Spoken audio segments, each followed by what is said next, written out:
Hello 11th class. Today's chapter is financial statement. So why we make financial statement at the end of the year? We make financial statement at the end of the year to know what is our profitability and position. Profitability जो है वो पता चलती है profit and loss account से, profit and loss account, and position जो है वो पता चलती है बैलेंस शीट से। सो इस चैप्टर के अंदर हमें परफॉर्मेंस लर्न करने पड़ेंगे किस चीज़ का? Trading account,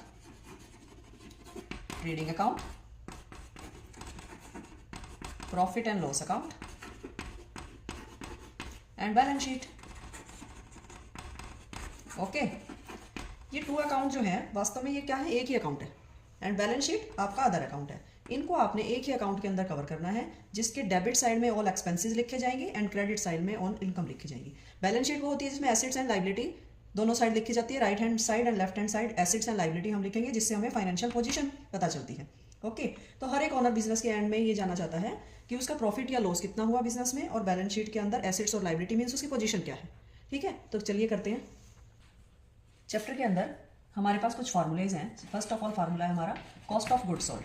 cost of goods sold, cost of goods sold means cost, आपने सामान को बनाया, सोल्ड किया, उसकी आपकी कॉस्ट कितनी आई है।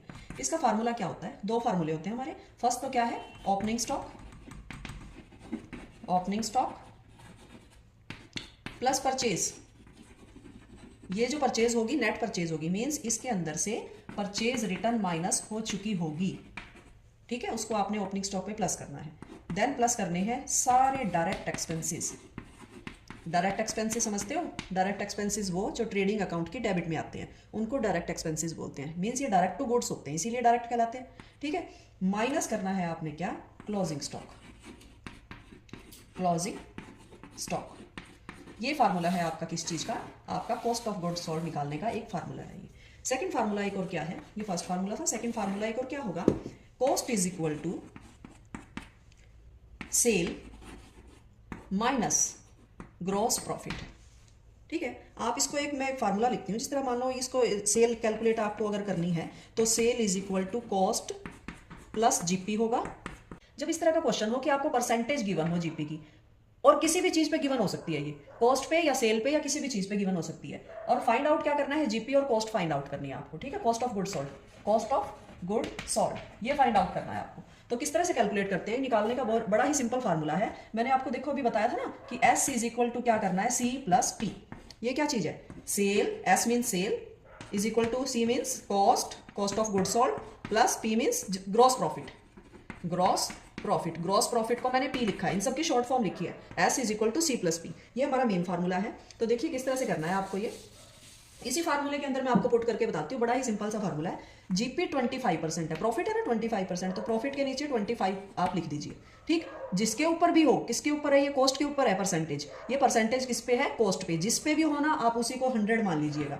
अब ये कॉस्ट पे है तो हम कॉस्ट को 100 मान लेते हैं। अगर ये सेल पे होती तो सेल के नीचे 100 लिख देते।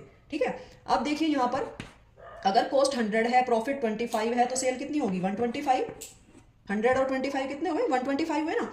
अब देखिए किस तरह से कैलकुलेट करना है आपको इन तीन चीजों में से। इसके बाद देखना है कि क्या गिवन है। क्वेश्चन में आपको एक चीज जरूर गिवन होगी, या तो सेल या कॉस्ट या प्रॉफिट। अब देखिए इस क्वेश्चन के अंदर नेट सेल गिवन है 6 लाख की, है ना। 6 लाख की नेट सेल आपको गिवन है। तो इसी के बेस पे हम स्टेटमेंट लगाएंगे। क्या लगाएंगे? इफ सेल इज 125 देन आप या तो कॉस्ट ले लो या प्रॉफिट ले लो, कुछ भी ले लो, आपका आंसर आ जाएगा। हम ले लेते हैं कॉस्ट।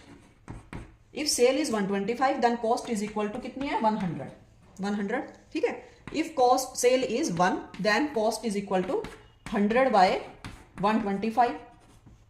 इफ सेल इज कितनी है? Sale 6 lakh then cost is equal to, मैं ये यहां लिख रही हूं 100, 125 तो था ही उधर, ये 6 लाख और यहां पर मल्टीप्लाई कर दीजिएगा और इसको करो सॉल्व। जब हम इसको सॉल्व करेंगे तो आपका आंसर क्या आएगा भाई?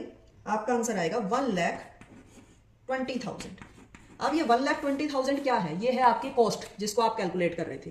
ओके, तो यानी कि एक चीज हमारे पास देखनी है, हमें क्या क्या कैलकुलेट करना था? हमें जीपी कैलकुलेट करना था, हमें कॉस्ट कैलकुलेट करनी थी, जिसमें से एक चीज कॉस्ट आ चुकी है। तो कॉस्ट निकल गई। इसी फार्मूले के अंदर ये कॉस्ट जो है पुट कर दो। देखिए कैसे करेंगे, क्या था हमारा formula, S is equal to C plus P. S तो हमें गिवन ही था कि 6 लाख है, कॉस्ट हमने अभी अभी कैलकुलेट किया है 1,20,000 प्लस पी को ऐसे का ऐसे लिख दो। अब निकालो, देखो P is equal to 6 lakh यही रहेगा, 1,20,000 इधर आ जाएगा माइनस में, प्लस का इधर आके क्या हो जाएगा माइनस का, 1,20,000।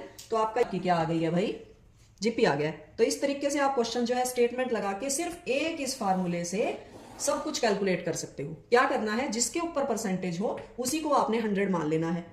पूरा क्वेश्चन आपका जैसे भी दे रखा हो पूरा सोल्व हो जाएगा। Okay, thank you.